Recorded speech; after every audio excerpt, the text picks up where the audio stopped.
I was blessed growing up with loving, caring parents in an alcohol-free home. I give thanks every day for how the Creator kept me from witnessing firsthand the evils and pitfalls associated with alcohol. My first experience with alcohol came at age 14. Friends introduced me to a friend of theirs, and within a couple of months, their friend alcohol became my new best friend. Before I realized it, all of my goals and aspirations for high school went out the window. For the next 20 years, I left a trail of guilt, shame, embarrassment, and dysfunction. However, I remember my mom and dad nagging me about getting an education. My certificates and degree are the few positives in my early life. In 1984, I graduated from Haskell Indian Nations University. I was a functional drunk. I could hold a job, so I moved east to Washington, D.C. and worked for the BIA in the records, forestry, and the procurement departments. I left the BIA and started truck driving. When I messed my leg up in a bar brawl and could no longer drive trucks, I moved back home to Michigan, had my leg repaired, and never returned to D.C. Losing a job I was passionate about was still not enough to put the bottle down. In the years I had been away from home, my brothers and some family members had begun to sober up. They had homes, cars, and families, and I wanted that too. Just put that beer down, my brother told me. I didn't. A year later, my sister introduced me to a woman. For the first time in my life, I knew what love was about. Prior to this, all I wanted from women was companionship for weekends or one-night stands. I also found out how a relationship with a woman would interfere with my relationship with my new best friend. I started to get resentful, and it wasn't at the alcohol. One night, she told me she needed to say something to me, and then she would never say it again.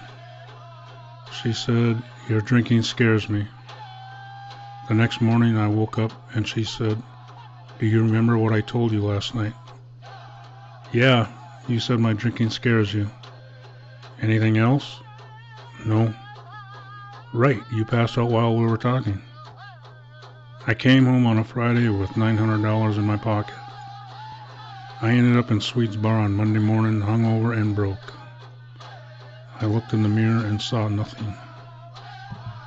I called Mike at New Day Treatment and said, "I'm done, get me in there." He told me to be there on Wednesday. I charged a case and went home for one last drunk. I popped one and stared at it for a long time. What the heck? I dumped my best friend alcohol, but harder than dumping the booze was losing my first real relationship. That was the toughest time. I kept thinking about that simple, profound statement. Within a year of completing treatment, I got a Dear John letter. I felt like I had been kicked to the curb. How do I deal with this? I took a long ride.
My best decision was not picking it up again.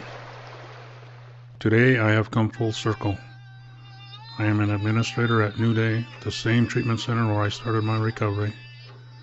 I have a beautiful wife, 5 grown children, and 14 3/4 grandchildren. We provide a loving, alcohol-free home for them. If I had never gotten sober, I would never have heard my granddaughter sing the White Eagle song, That's the same first Ojibwe song I learned.